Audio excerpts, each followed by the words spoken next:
Bueno, y sin más preámbulos, después de haber hecho esta exposición tan larga sobre el currículum y la carrera de nuestro invitado, Miguel Pedrero, pues extendemos la alfombra roja a nuestros estudios de la calle Skype y decimos, bienvenido, Miguel, qué bueno que has venido. Pues muy buenas, encantado de estar en vuestro programa, que creo que es la primera vez que intervengo y oye, yo encantado. Además me habéis estado explicando la mecánica antes de entrar y me parece fantástico. Además con estas posibilidades que ofrecen las tecnologías, ya me habéis contado que sois prácticamente un medio multimedia, ¿no? Que estáis en Sí, YouTube, en iVoox, en cadenas de FM, en cadenas por Internet, o sea que fantástico. perfecto. Y, y claro, con ese asunto de lo que hemos hablado, aprovechamos para mandarle un saludo a nuestros amigos de Denex, a ovniradio.com y al resto de las cadenas que nos levantan y decir que, por favor, audiencia, prestad oído que hoy tenemos a uno de los invitados que teníamos más ganas de tener con nosotros, ¿verdad, David? Sí, yo más desde que prácticamente empecé en el programa fue el Miguel Pedrero, uno de los primeros nombres que yo te dije, a raíz sobre todo de esas charlas que hay en YouTube colgadas sobre el fenómeno ovni, que a mí me apasionaron y que a mí me hicieron incluso interesarme aún más por el fenómeno, por la verdad del fenómeno, ¿no? Apartarme de lo que cuentan igual otros magufos y tal, y qué es lo que hay de verdad detrás del fenómeno ovni, que yo recomiendo a todo el mundo. En YouTube lo podéis encontrar y son charlas apasionantes, de verdad. O sea, de casos concretos, de cómo funciona y qué es lo que ocurre en el fenómeno ovni. Aunque hoy nos vamos a enfocar un poco más en nuestra espina dorsal del programa, que es la geopolítica y la conspiración. Porque Miguel Pedrero este año nos ha regalado un libro que lo estamos poniendo en nuestra cabecera. Se trata de La verdad prohibida. Y aconsejo a todo el mundo que lo encuentre por sus métodos de distribución favorita. Como siempre os recuerdo, amigos, que intentad comprarlo en vuestras librerías locales primero. Tercera Siempre. edición, además, ¿no? No sé si... O Tercera. Esa es la cuarto... que te pilló a ti. Seguro que iba por la quinta ya. Bueno, no tanto, pero está en máquinas la cuarta, ¿no? Por lo que sé, está la cuarta en imprenta. O sea que ahí estamos. Buah, buenísimo, fíjate. Y este libro vamos a explicarle a la audiencia de que hoy no vamos a hablar de él en general. Es decir, no vamos a hablar Ujú. de él capítulo por capítulo y tal. Este libro tenéis que levantarlo porque es un libro referencial para entender lo que está ocurriendo en el siglo XXI. Os lo aconsejo a todos de todo corazón. Vais a encontrar muchísimas claves y además le doy mi enhorabuena a Miguel porque ha decidido hacerlo con ensayos cortos, con capítulos cortos y sobre todo aportando un montón de datos y un montón de referencias. Entonces, esto es un libro de fácil lectura. Si vais por capítulos o miráis el índice y elegís qué área os apetece leer en 10 minutos, y bueno, 10 minutos no os llega porque después vais a tener que volver 3 o 4 veces a releerlo Hmm, para poder absorber la cantidad de datos y sí. referencias que él da. Yo, Gerald, si me permites, a mí lo que me gusta, hay un momento al principio en el inicio que dices tú, de cada capítulo se podría hacer un libro, ¿no? Y yo, claro, yo lo Claro. estaba leyendo y digo, es que cada capítulo podría hacer un programa de Clave 45, ¿no? Porque son distintos temas, aunque están más o menos entrecruzados, pero lo que me gusta es que la síntesis que haces de un montón de información condensada, lo justo, para después ir desarrollando lo que quieras, pero... O sea, ¿qué es eso? Que la cantidad de información... No sé si has quemado muchas naves aquí, porque... o sea... No, que va, todo lo contrario. Quedó una gran cantidad de información fuera y podría haber escrito 20 libros como este, ¿no? Pero he decidido centrarme en una serie de temas cuyo hilo conductor es la manipulación, ¿no? Que vivimos hoy en día en el siglo XXI por parte de diferentes poderes, ¿no? Porque yo lo que pretendo con este libro, con La verdad prohibida, es centrarme en las auténticas conspiraciones. En muchas ocasiones escucho podcasts, escucho programas de radio, sobre todo veo a youtubers que hablan de conspiraciones y, y a mí me da la sensación que lo hacen como un mero divertimento, porque son conspiraciones que no tienen ningún sentido, que son cosas muy locas, muy estrafalarias, que no van a ningún sitio y que, sin embargo, bueno, hablan de un gobierno mundial en la sombra, de una serie de personajes, Bill Gates y George Soros manejando el mundo desde las sombras, o sea, absolutas ridiculeces, ¿no? O que el Club Bilderberg es un gobierno mundial, ¿no? Lo cual es otra absoluta ridiculez. Y yo he querido en este libro precisamente presentar aquellas conspiraciones que nos afectan a todos en el día a día, ¿no? La vida es una auténtica conspiración. Hay conspiraciones en nuestro puesto de trabajo, hay conspiraciones en los ayuntamientos, en los gobiernos nacionales, dentro de las empresas, en los medios de comunicación.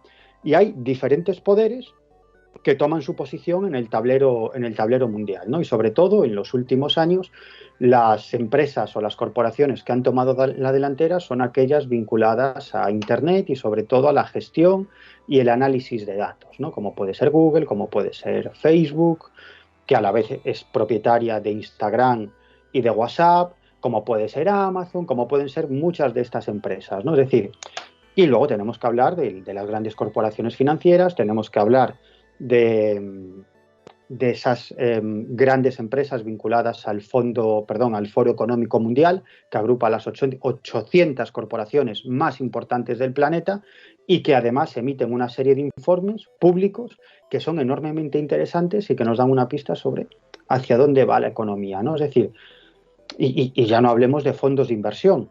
Fondos de inversión que son capaces incluso de poner de rodillas a gobiernos muy poderosos, ¿no? Entonces, yo he querido mostrar con luz y taquígrafos, con nombres y apellidos, quiénes son estos auténticos poderes y cómo nos influyen a todos nosotros en el día a día, es decir, en lo que vamos a cobrar, en nuestra pensión, lo que cobramos de sueldo por nuestro trabajo, si vamos a tener una sanidad, si nuestros hijos van a tener una o a disponer de una educación, si vamos a tener unos derechos sociales suficientes, etcétera, etcétera, etcétera. Es decir, todos esos poderes influyen de forma decisiva en nuestra vida y en nuestra calidad de vida. Y eso es lo que yo he querido mostrar en este libro, es decir, dejarme de tonterías con la conspiraciones vinculadas con los Illuminati, con el Club Bilderberg en la sombra, con George Soros, con Bill Gates y todas estas idioteces y centrarme verdaderamente en eso que son las auténticas conspiraciones que tiran abajo gobiernos, que son capaces de cambiar la economía de un país o incluso de un continente, o que son capaces de hacer que mucha gente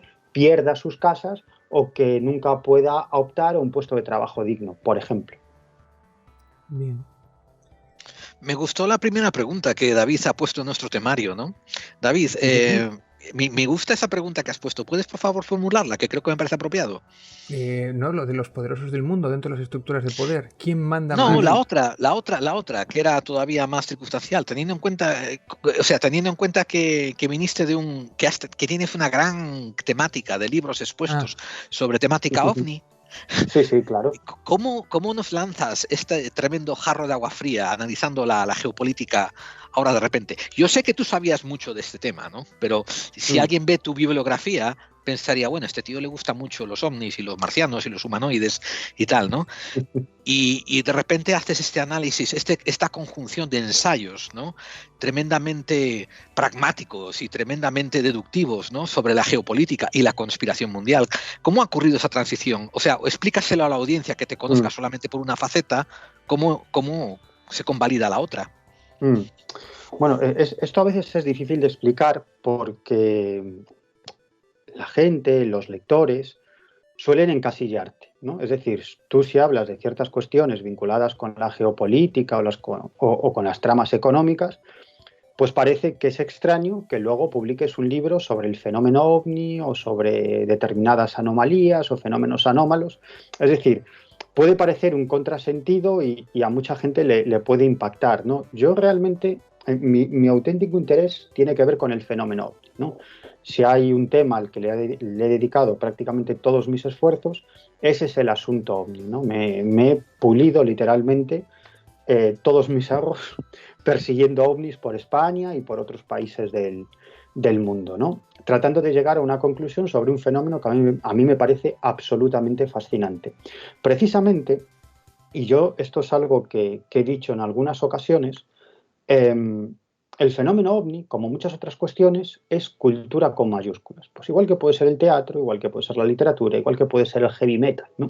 Es decir, cuando alguien se aficiona o se obsesiona, como es mi caso, con un determinado asunto y profundizas en ese asunto, es inevitable, porque la realidad no funciona en compartimentos estancos, sino que todo está vinculado con todo, pues es inevitable que accedas a otros conocimientos y si entras en el fenómeno ovni al final acabas leyendo sobre historia, sobre espionaje, ¿no? Precisamente por ahí me empecé yo a interesar por el mundo del espionaje del que no sabía absolutamente nada. Y con 16 años, 17 años, cuando empecé a investigar realmente el fenómeno OVNI, a viajar en la medida de mis posibilidades, a entrevistar a gente, a tratar de llegar a militares que tenían información sobre el tema con 16, 17 años, pues eso te abre, sobre todo cuando empiezas a conocer a militares y a gente vinculada con los servicios de inteligencia, pues te abre una puerta que tú no sabías ni que existía, ¿no? Que es el mundo de la geopolítica y el mundo del espionaje, el mundo de la inteligencia, de la contrainteligencia, de la información,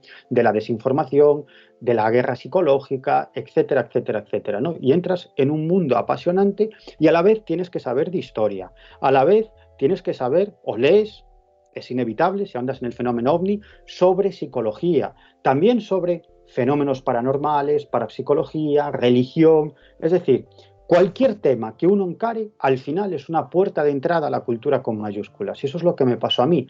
Y durante una época de mi vida escribí bastante sobre esas otras cuestiones, más vinculadas con el libro que ahora presento, con La Verdad Prohibida. Publiqué un libro que se titulaba en el año 2005 Corrupción, las cloacas del poder, que la verdad que bueno, tuvo una salida enorme, incluso algunos dirigentes políticos latinoamericanos enarbolaban mi libro para criticar a la CIA, ¿no? Y yo decía, madre mía, un día voy a salir por la puerta y voy a acabar en Guantánamo, ¿no? Me van a poner una capucha y voy a acabar en Guantánamo. ¿Qué es esto? Seguro que por eso te habrán llamado desde fascista a chavista, ¿no? Por todo el rango, ¿verdad? Me llamaron de todo. Además, en ese libro yo... obviamente tengo una ideología y una determinada visión del mundo, yo no me escondo, ¿no? Yo, si me tuviera que definir, pues sería alguien progresista o de izquierdas, ¿no? Es decir, yo en ese sentido no me escondo, pero cuando escribo, cuando hago periodismo, cuando investigo, trato de ser absolutamente objetivo y nunca he caído en la tentación de bandearme hacia un determinado bando, ¿no? En cierta ocasión, un editor muy importante me dijo, bueno, ya está bien, si quieres de verdad hacer carrera como periodista serio, como periodista de investigación, tienes que hacer dos cosas. La primera, no escribas de esas cosas que a ti tanto te gustan, o sea, no vuelvas a escribir ni a hablar de ovnis, de fenómenos paranormales, de si existe vida después de la vida, eso olvidado. Y en segundo lugar, tienes que formar parte de un bando. Tienes que formar parte de una determinada tribu ideológica, mediática y política, ¿no? Y con eso, y con lo que tú haces, vas a triunfar. Eso me dijo un determinado editor. Por supuesto, no le hice el más mínimo caso, ¿no? Y yo suelo ser, o trato de ser, bastante objetivo, que además es algo que escribo en la introducción de este libro, de La Verdad Prohibida, ¿no? Ahí aludo a una conversación que mantuve con un miembro, un alto cargo de los servicios de inteligencia españoles, que me decía algo muy interesante. Él me decía, fíjate, la mayoría de la gente piensa que los servicios secretos disponemos de grandes secretos, ¿no? Y que gracias a eso pues llevamos a cabo nuestras operaciones, tenemos muchísima información sobre lo que pasa y es falso, ¿no? El 90 o el 95% de la información que manejamos, me decía este hombre, son fuentes abiertas. Es decir, fuentes a las que cualquiera puede acceder si hace un auténtico esfuerzo y una labor de investigación, ¿no? Es información que está ahí para todo el mundo. Dice, claro, lo complicado no es acceder a la información, lo complicado luego es analizar esa información, es decir, hacer inteligencia con esa información y sacar conclusiones. Y para eso hace falta un ejercicio fundamental, y es ser objetivo, es dejar a un lado tu visión ideológica del mundo, tus simpatías políticas, tu educación, el contexto cultural en el que vives, intentar, en la medida de las posibilidades, porque esto es imposible, pero tratar de ser lo más objetivo posible para llegar a una conclusión que no esté o no se vea empañada por tu visión ideológica o por tus creencias religiosas o por tus creencias políticas, etcétera, etcétera, etcétera, ¿no? Y eso es lo que yo he tratado de practicar a lo largo de todos estos años, ¿no? Es decir, que yo no tengo ningún problema en dar o en ofrecer o en publicar una información que perjudica a aquellos, desde el punto de vista ideológico o político, con los que yo puedo tener una afinidad, ¿no? Es decir, si esa información está contrastada y es así, se publica, no hay ningún problema, ¿no? Y lo que pasa es que esto lo que hace en muchas ocasiones es que, digamos que nadie te apoye, ¿no? como a veces das a diestra y a siniestra, al final estás en tierra de nadie y en determinados momentos te pueden dar de un lado, de otro, de los dos. Un lado te apoya, otro te critica, luego es al revés. Es decir, es una situación complicada para hacer carrera en esto del periodismo, pero sin duda es mucho más divertida y me da mucha más libertad para escribir de otros temas que también me fascinan y que tienen muy mala prensa dentro del establishment mediático, que puede ser el fenómeno ovni, los fenómenos anómalos, las experiencias cercanas a la muerte y todas estas cuestiones que me alucinan. Bueno, quizá el hecho de escribir precisamente esos fenómenos paranormales, igual por eso, no sé si a la hora de que te tengan los medios convencionales más en serio o más en cuenta, ¿te beneficia o te deja que te dejen al margen, que no te ataquen tanto? Que eso lo contaba Iker alguna vez, ¿no? El ser el outsider, el del fenómeno ovni, pues bueno, que hay que hacerle caso a lo justo, ¿no? No sé si estás en el mismo caso. Bueno, las dos cuestiones, ¿no? En eso tiene razón Iker, yo lo he vivido, ¿no?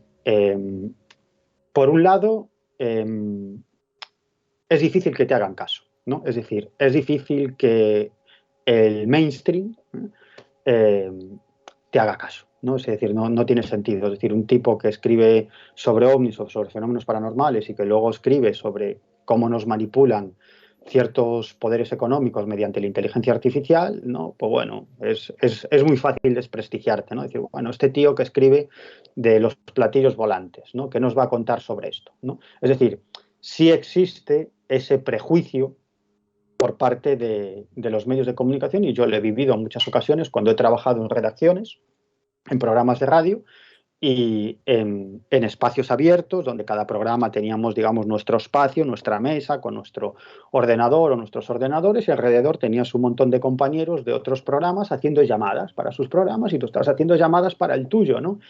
Y sobre todo cuando estabas rodeado de gente de informativos, pues te miraban, hay que decirlo, por encima del hombro, ¿no? Como diciendo, mira, esto es lo de los platillos y tal. Por otro lado, tiene una ventaja, y es a la que aludías tú ahora, nombrando a Iker, y estoy totalmente de acuerdo con Iker, ¿no? Es verdad que como eres el de los ovnis y el de los fantasmas, puedes decir ciertas cosas que pasan desapercibidas para la dirección de ese medio de comunicación o para los propietarios de ese medio de comunicación, que sin embargo, si eso mismo lo dijera el presentador del programa de las mañanas, de las tardes o de los informativos, sería un escándalo terrible, absolutamente terrible. Pero como lo dices tú, el de los ovnis y el de los fantasmas, pues hace que los jefes, los directivos, pues no te hagan tanto caso, porque al fin y al cabo, como hablas de ovnis y fantasmas, y eso sí es una ventaja, sin ninguna duda. Voy a pasar entonces a que hagas la correlación entre los estudios que has hecho, los análisis que has llegado a cabo, con los poderes fácticos del mundo. En el capítulo, los primeros capítulos de tu libro, el capítulo 1 y el capítulo 2, expones una gran cantidad de técnicas de manipulación que han sido redirigidas hacia marketing, pero también podemos asumir que son dirigidas hacia técnicas gubernamentales, bueno, otras cosas. Sí.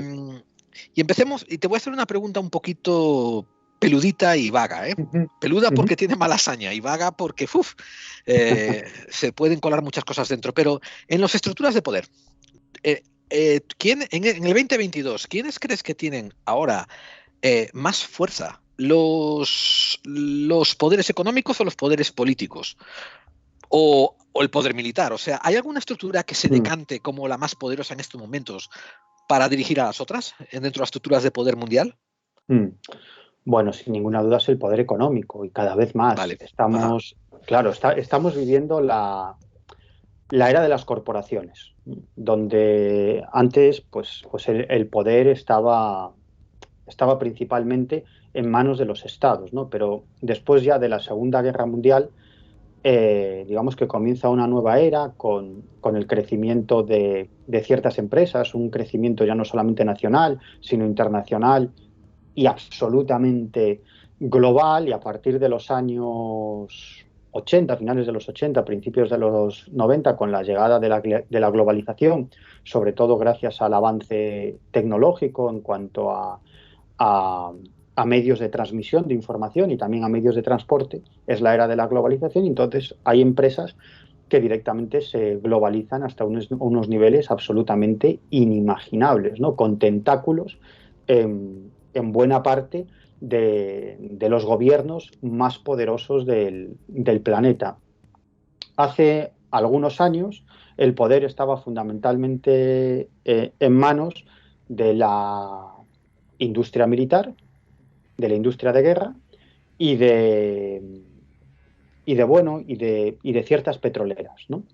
Es decir, eso fue durante unos años, en los años 60, 70, quizás en los años 80, pero luego ya llegaron los fondos de inversión, ¿no? Es decir, aquellas empresas que invierten en uno u otro lugar, grandes y enormes capitales, ¿no? Que a veces son de grandes empresas y en otras ocasiones incluso de pequeños accionistas o incluso son los recursos o los ahorros de la jubilación de determinadas personas, ¿no? Que se hacen un fondo de pensiones privado, ¿no? Es decir, que bueno, estas grandes empresas, estos grandes fondos de inversión tienen la capacidad, como decía antes, de poner de rodillas a grandes gobiernos o incluso de cambiar en un determinado momento las estructuras económicas, ¿no? Es decir, los fondos de inversión a partir de los años 2000, 2010 obtuvieron un enorme poder y con una enorme capacidad de decisión, incluso para poner y quitar gobernantes, ¿no? Y esto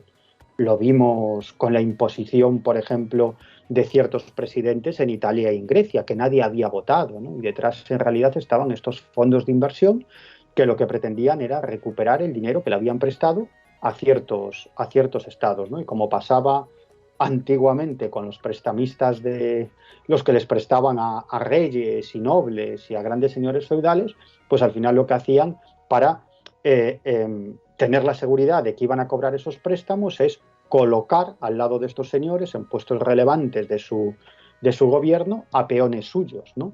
Y esto pasó y lo vimos directamente con lo que ocurrió con la crisis económica de los años 2007 y 2008.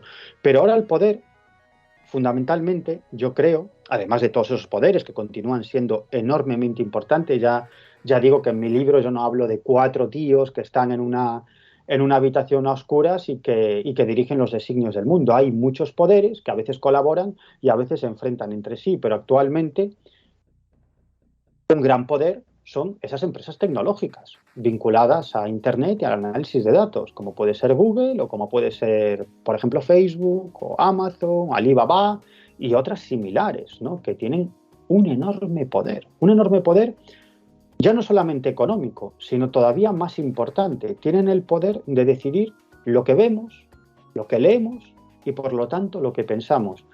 Hay un capítulo en el libro que dedico al asunto de la inteligencia artificial y cómo ya Internet, la red de redes, está gobernado por inteligencias artificiales. Es decir, no hay un cerebro humano al mando, sino que son bots, son software de inteligencia artificial que son además autorreplicantes. Es decir, que van aprendiendo por sí mismos mediante un sistema de aprendizaje profunda y además van proyectando, trasladando instrucciones a otros programas de inteligencia artificial.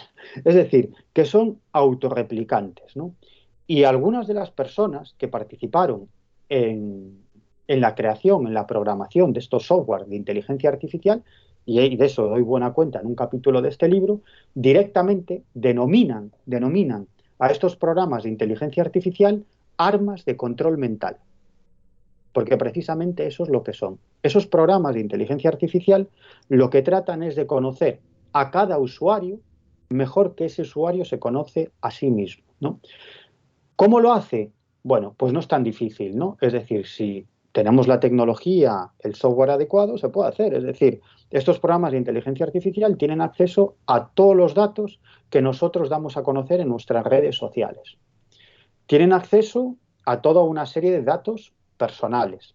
Tienen acceso a nuestro movimiento o lo que hacemos a lo largo del día a causa de nuestro posicionamiento GPS que llevamos en el teléfono móvil. Tienen acceso a la gente con la que nos reunimos, precisamente por ese posicionamiento del teléfono móvil. Tienen acceso incluso a las conversaciones que mantenemos, ya no por teléfono. Cuando el teléfono está apagado, si lo tenemos cerca de nosotros, hay programas precisamente diseñados, programas al servicio de estas grandes corporaciones de datos, para escuchar lo que decimos y de ahí sacar ciertas conclusiones o sacar ciertas informaciones. Esa es la razón por la que si tú estás hablando con un amigo, y esto es algo que muchos de los que nos están escuchando lo habrán vivido, pues oye, pues me apetecería ir a León con mi novia en un par de semanas. Ah, bueno, pues qué bien, pues que te diviertas, vale. Y luego abres tu teléfono móvil y te encuentras, pues bueno, publicidad de hoteles de León, lo que puedes hacer en León, a qué puedes ir a visitar, etcétera, etcétera, etcétera. Y hoy en día mucha gente ya paga con el teléfono móvil, ¿no? Es decir, pero no hace falta que pagues con el teléfono móvil, aunque tú pagues con tu tarjeta, esa información al final se comparte.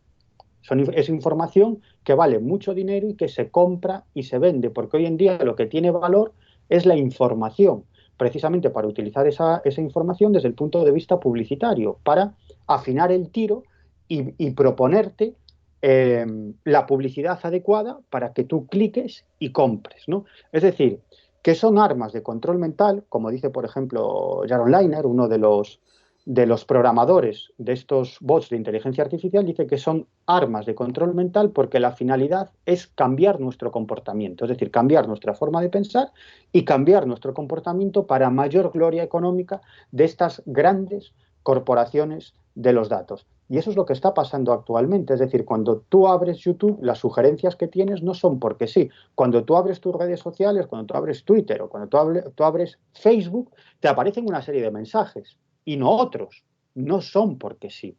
Y así siempre. Y esto ha provocado lo que algunos líderes políticos, yo creo que con mucho acierto, denominan islas ideológicas. Es decir, como al final te están dando lo que tú quieres ver y lo que tú quieres escuchar, tú te crees que el mundo es tal como tú lo ves a través de tus dispositivos electrónicos. Pero es que otra persona, el vecino del quinto, verá un mundo diferente porque le están ofreciendo lo que él quiere ver y escuchar precisamente para que compre ciertos productos, ¿no?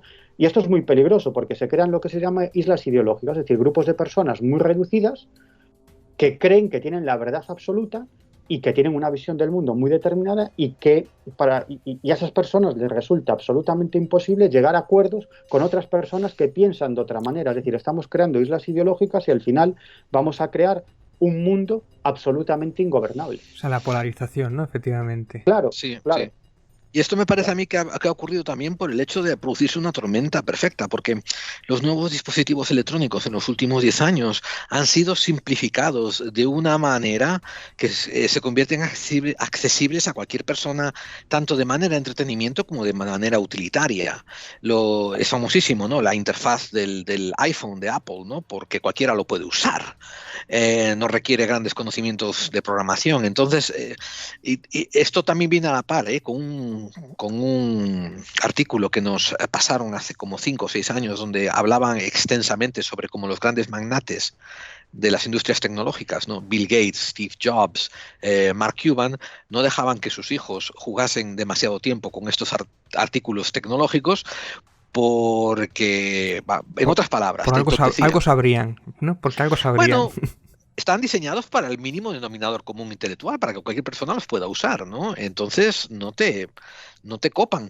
Esto tiene algo que ver, Miguel, tiene algo que ver con aquello que tú aludiste en tu libro acerca de apelar al cerebro reptiliano, a ciertos instintos básicos también. Cuéntanos un poco esta historia de cómo llegaste a esto, a esta información. Bueno, fíjate, esto es algo al que le dedico también un capítulo en este libro, en La verdad prohibida, y es otro aspecto fascinante que tiene que ver con esa gran manipulación o con esa gran estrategia u operación de control mental a nivel global, ¿no? Y es que, aparte de esto que acabo de contar ahora de forma, bueno, un tanto superficial porque el tiempo es limitado, aparte de esto, las grandes corporaciones están gastando miles y miles de millones de euros en conocer cómo funciona el cerebro humano.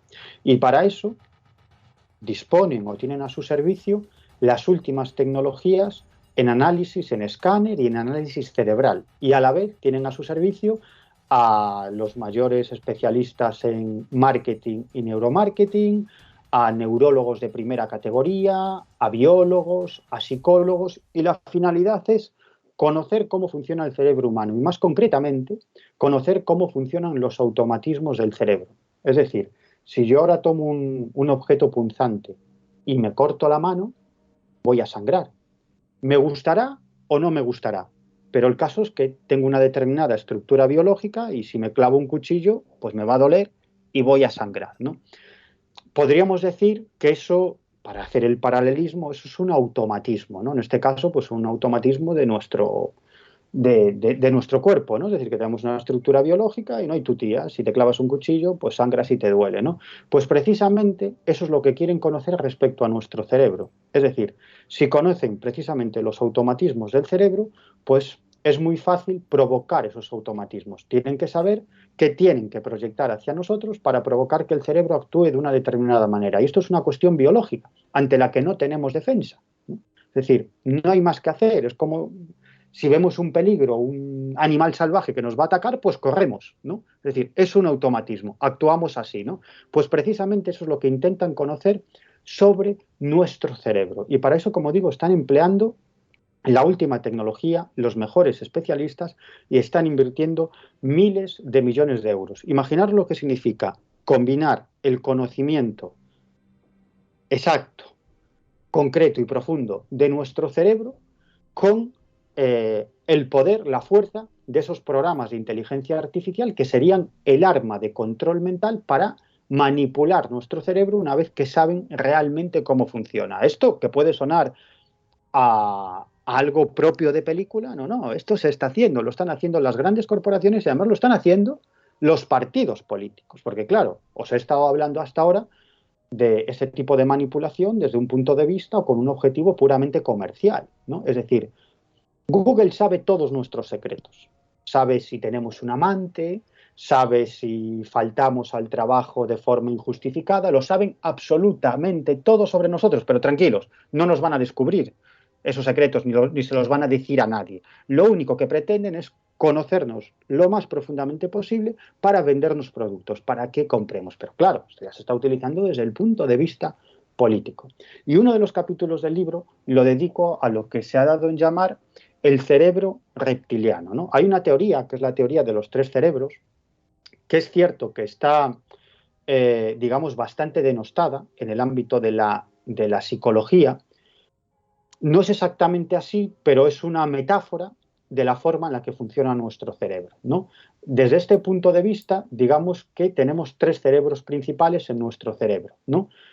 Por un lado, estaría el cerebro reptiliano, que sería el más antiguo, ¿no? Que tendría o que se habría desarrollado hace unos 500 millones de años, porque todos nosotros procedemos de los reptiles, ¿no? Eso es así, y por lo tanto ese cerebro reptiliano es un cerebro, digamos, binario, ¿no? Donde no hay tonos de grises, ¿no?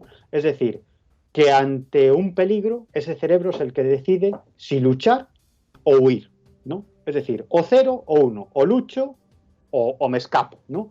O me escapo de este peligro. Es el cerebro que tiene que ver con nuestros instintos más básicos, como puede ser el de la alimentación o incluso el sexual, ¿no? Que tiene que ver con la reproducción de la especie. Luego estaría el cerebro emocional o sistema límbico, ¿no? Que tiene que ver con nuestros deseos y con nuestras emociones, que podría ser, digamos, de un modo así un tanto genérico y superficial, el inconsciente. Y luego estaría el córtex, que sería propio de ciertos primates y algunos mamíferos, y que tiene que ver con el pensamiento lógico y reflexivo, ¿no? Que sería propio de ciertas especies y que sería muy superior en el caso de los seres humanos. Bueno, pues el caso es que estas empresas lo que quieren es atacar precisamente a nuestro cerebro más ancestral, ¿no? Aquel que tiene que ver con nuestros instintos más primitivos, que es el reptiliano, ¿no? Y hay un personaje del que hablo abundantemente en el libro, en La Verdad Prohibida, que es un tipo fascinante. Él se llama Gilbert Clotaire Repel y es un personaje fascinante porque su interés tenía que ver con el lenguaje, ¿no? Él quería saber cómo los niños aprenden a hablar, aprenden una determinada lengua, ¿no? Y él trabajaba precisamente por esto con niños autistas, ¿no? Su teoría es que la primera vez que se graba una palabra en nuestra mente, la que sea, siempre vinculamos esa palabra con algo, ¿no? Es decir, la primera vez en nuestra niñez que se graba una palabra, pues la vinculamos con algo. Y él habla de códigos culturales, es decir, que para cada palabra tiene significantes distintos dependiendo de la cultura. Es decir, no es lo mismo el significante de la palabra luna o de la palabra sol en Grecia que en Brasil. Es decir, tiene significantes diferentes. El caso es que este hombre estaba un día ofreciendo una charla precisamente sobre su trabajo con niños autistas y escucha esa charla una persona vinculada al ámbito del marketing y de la publicidad en una gran corporación y decide que lo que está contando este hombre puede ser muy útil, ¿no?, en el ámbito del marketing y de la publicidad, y decide ficharlo. Y de este modo, por esta aparente casualidad, nuestro amigo Gilbert pues entra en el mundo de la publicidad y hoy es multimillonario, porque ha empleado su teoría de los códigos culturales y del cerebro reptiliano para, o ha puesto esos conocimientos al servicio de grandes corporaciones para que nos vendan productos, ¿no? Y no sé si tenemos tiempo, os pongo, si queréis, algún ejemplo concreto. Sí, dale. Uh-huh. Sí. Sí. Bueno, pues por ejemplo, hay algunos muy curiosos, ¿no? Por ejemplo, el del café, ¿no? El del café, es una historia tremendamente curiosa, ¿no? Hay una determinada marca de café que es mayoritaria en Francia, que triunfa mucho en Francia, en otros países europeos, y que decide entrar en el mercado de los Estados Unidos, ¿no? Y entonces, pues bueno, pues saca un café que es muy bueno, a muy buen precio y muy bien empaquetado. Sin embargo, parece que no tiene el éxito deseado, ¿no? Invierten grandes cantidades de dinero en publicidad, pero eso no funciona. Así que fichan a nuestro amigo Gilbert Clotaire, ¿no? Y él intenta averiguar cuál es el código cultural, para eso utiliza una serie de equipos, ¿no?, y trabaja con voluntarios. Él trata de saber cuál es el código cultural del café, pues en Francia y en Estados Unidos, ¿no? Y él descubre que en Francia el código cultural del café es el sabor. Es decir, que los franceses pues degustan el café pues después de comer o cuando se reúnen con amigos, y que les gusta degustarlo incluso en sorbos pequeños, ¿no? Es el sabor, ¿no? Es, digamos, un código cultural pues más o menos sibarita, ¿no? Sin embargo, descubre que en los Estados Unidos es diferente, que el código cultural del café no tiene tanto que ver con el sabor, sino con el olor, ¿no?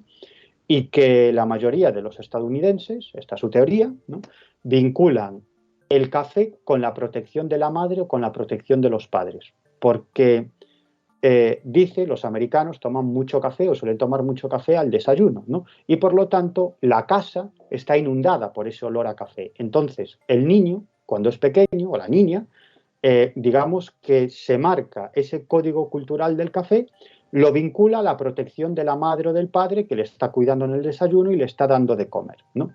Entonces, a partir de ahí, Clotaire recomienda a esta empresa que la publicidad del café no tiene que ir dirigida al sabor, sino al olor, y vincular además el olor con la protección. Esas eran las claves para llevar a cabo una campaña exitosa, y al final, pues bueno, esa marca de café parece que se convirtió en una de las más vendidas en los Estados Unidos, ¿no? Es decir, que digamos que este hombre pues trabaja así. Por ejemplo, os cuento otra rápido, ¿no?, que esta es mucho más llamativa: el código cultural vinculado al tabaco, fumar. Bueno, pues él descubre que fumar es un rito de paso. Es decir, ¿por qué? Porque los niños ven a sus padres fumar cuando se reúnen con otras personas mayores, que hablan de cosas de adultos, y a los niños los alejan. Entonces ellos ven que fumar tiene que ver con ser adulto y hablar de cosas de adultos, a cosas o cuestiones en las cuales a ellos, a los niños, no se les permite participar. Esa es la razón por la cual, cuando el niño llega adolescente, comienza a fumar con sus amigos. Es decir, es un rito de paso, y lo que está significando es que quieren ser adultos o están en ese proceso de ser adultos. Como están fumando, ya están hablando de cosas de adultos, ¿no? Es decir, es un rito de paso. Y dice Clotaire, de forma un tanto humorística, que esa es la razón por la cual en muchos paquetes de tabaco aparece la leyenda de mantenerse fuera del alcance de los niños, porque precisamente mantener el tabaco fuera del alcance de los niños es esencial para que los niños en un futuro, cuando sean adolescentes, comiencen a fumar. Es decir, o sea tenerles el fruto prohibido, ¿no? Exacto. Esto tiene mucho que ver un poquito con la situación de el litigio del tabaco en Estados Unidos, que claro, hasta los años 90 todas las corporaciones tabacaleras en Estados Unidos estaban pagando para hacer falsos informes, luchando contra el hecho de que decían que producían cáncer, contrataban a sus propios científicos, ¿no?, para que hicieran informes opuestos, ¿no?, a eso. Pero cuando los llevaron a juicio y perdieron, esto fue como hacer de un mal evento un beneficio para nosotros. Y dijeron, bueno, ya que tenemos que poner el hecho de que el tabaco perjudica la salud y te puede inducir cáncer, esto nos da puerta abierta a que ahora podamos meter los químicos que nos salgan de las pelotas dentro del tabaco. Y desde los años 85 hasta hoy en día, los aditivos que incrementan adictividad, o sea, los elementos, los compuestos exógenos que le echan al tabaco para incrementar la adictividad han aumentado un 20% en todos los porcentajes. Pero claro, le han abierto la puerta. Como ya están diciendo que, ojo, esto es malo, pues toma, 20 tazas de malo ahora que te... Pero incluso ya con este tema, o sea, si han conseguido venderte un producto tan tóxico como el tabaco, claro, esto llega al mundo de la política y dice, hostia, esto para mí, ¿no? Es decir, incluso utilizar el tema de esta técnica para mí. Efectivamente, ¿no? La técnica de la neolengua, de utilizar las palabras concretas para venderte lo que a ellos les interesa y que sea digerible al público, utilizando los métodos de la publicidad, ¿no? ¿Qué te parece a ti esto? ¿O cómo se desarrolla? ¿Cómo nos afecta? ¿O cómo nos engañan directamente con esto, Miguel? Bueno, es que el asunto de la neolengua es también otro asunto fascinante que además también toco en el libro, en La Verdad Prohibida. A mí es un asunto que la verdad es que a veces te ríes por no llorar. Y puedo poner algunos ejemplos que todo el mundo va a entender. Cuando en los informativos se habla de flexibilidad laboral, cuando los políticos o los líderes empresariales hablan de flexibilidad laboral. Vamos a ver, flexibilidad es un término, es una palabra ganadora. ¿Quién no está a favor de la flexibilidad, no? Pues todo el mundo, ¿no? Entonces, flexibilidad laboral suena bien y la gente escucha, pues nosotros vamos a apostar o este gobierno va a apostar por una mayor flexibilidad laboral. Y tú dices, qué bien, ¿no? Apuestan por flexibilidad, pero no lo entiendes muy bien. Flexibilidad laboral lo que significa es que vas a tener menos derechos. Es decir, que van a ser más flexibles en despedirte, que van a tener más oportunidades en despedirte, que vas a tener menos recursos vinculados a la protección social. Cuando hablan de flexibilidad laboral, es mayor facilidad para el despido. Eso es flexibilidad laboral. Pero Miguel, a mí lo que me hace gracia es que el mismo gabinete que está buscando precisamente esas palabras mágicas o ese mensaje comercial, que podían ser exactamente los mismos para el mundo de la publicidad que para el mundo de la política. La técnica es exactamente lo mismo, es un gabinete y lo testean con gente y les van vendiendo, ¿y esto qué os parece? Y esto no sé qué, o sea, es el mismo tipo de investigación, ¿no? Es vender el producto.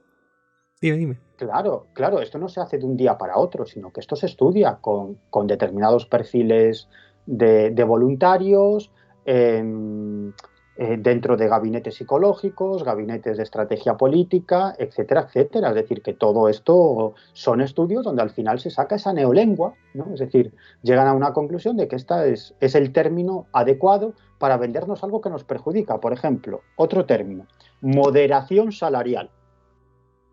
Oye, moderación es una palabra ganadora. ¿Quién está en contra de la moderación, no? Pues todo el mundo está a favor de la moderación, mayormente, ¿no? Entonces tú escuchas moderación salarial y dices, qué bien. ¿Sabes qué significa moderación salarial? Que vas a cobrar menos, que te van a bajar el sueldo.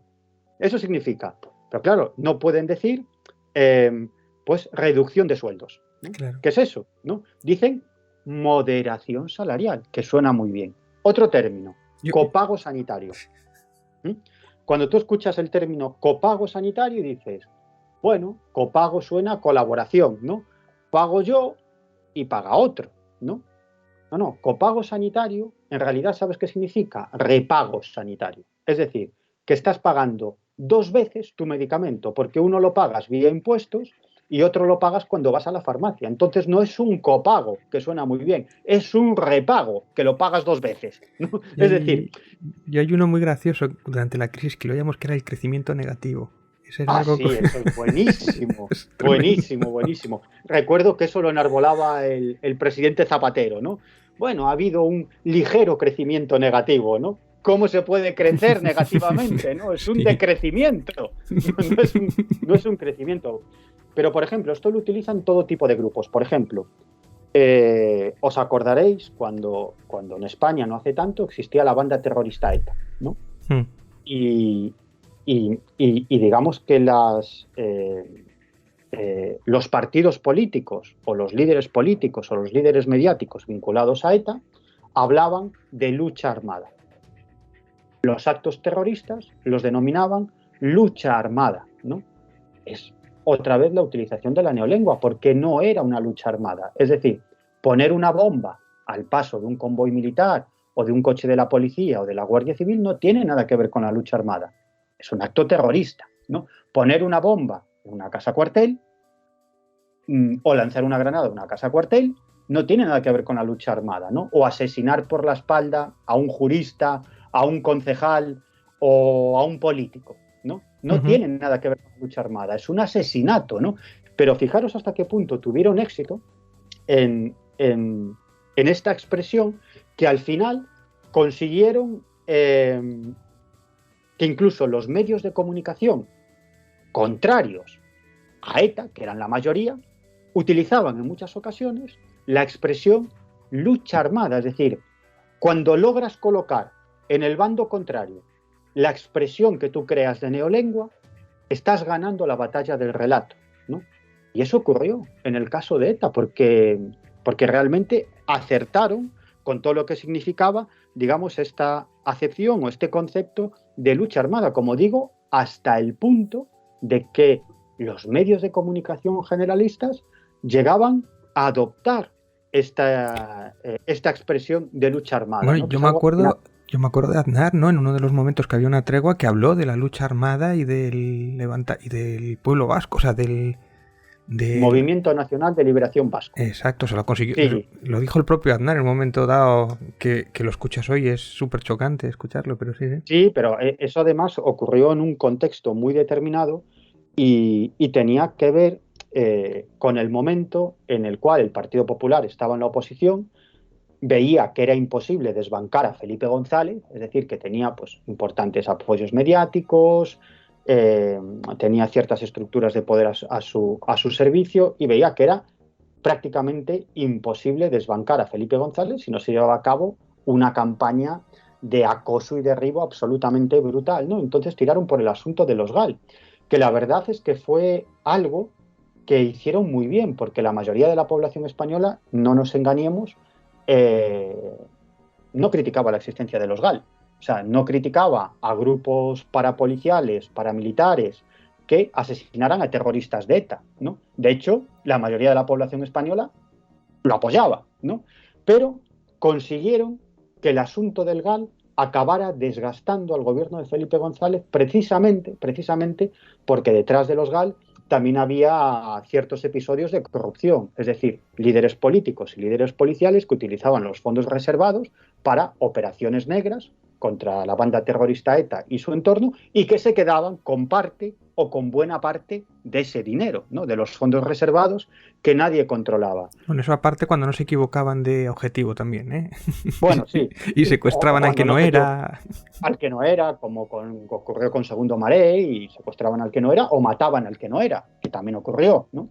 Bueno, el caso es que hay un determinado momento en el que digamos que los poderes mediáticos y empresariales de la derecha pactan con ETA y su entorno, porque ETA y su entorno disponía de muchísima información sobre los GAL. Es decir, ETA no era solamente una banda terrorista, sino que tenía su tentáculo político, que era Herri Batasuna, HB, que luego se convertía en otros partidos, tenía o controlaba muchas asociaciones culturales y movimientos sociales, y a la vez controlaba medios de comunicación.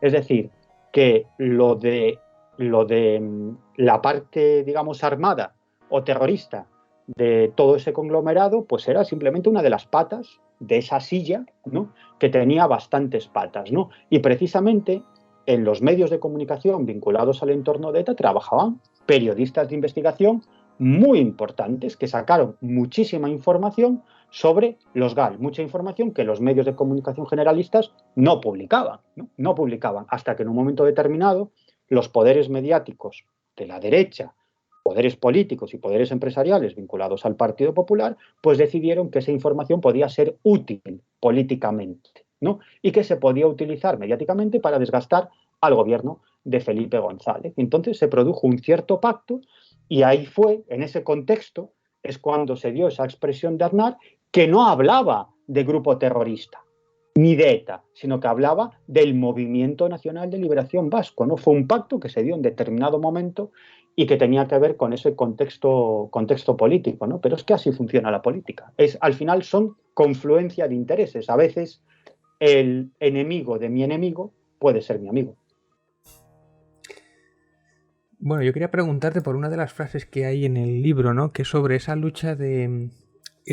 que es lo que estamos viviendo hoy día, un montón de información contrapuesta, casi contradictoria en todos los medios, en el cual las personas no saben discernir entre cuál es la verdad y cuál es la mentira, o cuál es media verdad y cuál es media mentira, ¿no? Que yo creo que es un caldo de cultivo precisamente a lo que nos pasó a raíz de la pandemia para que creciera tanto la conspiranoia. Claro. Yo siempre he pensado que esto era, no sé si, bueno, o pensado, podía creer que era un accidente, pero en tu libro apuntas que esto está pensado, que está meditado, que es como parte de la conspiración para manipularnos o para tenernos controlados, o cuéntame esto un poco. Claro, porque al final lo que se trata es de que la población no tenga las cosas claras. Si tú quieres manipular a la población, tiene que estar absolutamente despistada. Es decir, primero en un estado de constante estrés. Es decir, que no tengas una seguridad económica, ni una seguridad laboral, que no sepas qué te espera, ¿no? Y sobre todo, ahí entras en pánico, ¿no? Tienes miedo al futuro. Y eso es lo que determinados poderes saben utilizar muy bien, sobre todo poderes políticos, poderes económicos, poderes mediáticos, ¿no? Es decir, el miedo es la clave de todo, ¿no? Y de hecho en el libro me hago eco de algunas declaraciones de expertos en neuromarketing, ¿no? Que además han trabajado en importantes campañas políticas, como el asesor en neuromarketing durante la primera campaña electoral de Barack Obama, cuando llegó a la presidencia, y él decía en una entrevista que vale, que puede ser muy políticamente incorrecto lo que iba a decir, pero que al final el miedo es un arma política, un arma electoral de primer nivel, la más importante, ¿no? Y que hay que jugar con el miedo de los electores precisamente para que acaben votándote, ¿no? Y argumentando que si no te votan a ti, pues van a venir pues el desastre, sí, o el apocalipsis. Yo ¿no? Puedo lanzar algunas frases, miedo a los inmigrantes, sí. O que viene la derechona, o cosas así, ¿no? Que lo hemos oído de los dos lados. Claro. Esta es la técnica, el miedo. O me votas a mí, o esto acaba convirtiéndose en un desastre, acabamos en una guerra civil, en una debacle económica que nos llevará a todos a vivir en las esquinas, a no tener trabajo ni posibilidad de tenerlo nunca más. Y esto se utiliza constantemente, pero esto parte ya de los años 30, incluso de los años 40 y de los años 50, donde se llevaron a cabo toda una serie de estudios sobre la cuestión de la opinión pública, ¿no? Sería muy largo entrar aquí, le dedico un par de capítulos bastante amplios en el libro, cómo determinados poderes políticos y económicos se alían precisamente para saber cómo controlar a la población, cómo hacer que la población después de la Segunda Guerra Mundial, la población occidental, pueda ser gobernable, ¿no? Y cómo manipularla para que piense de una determinada manera, ¿no? Desde entonces esto se ha afinado muchísimo.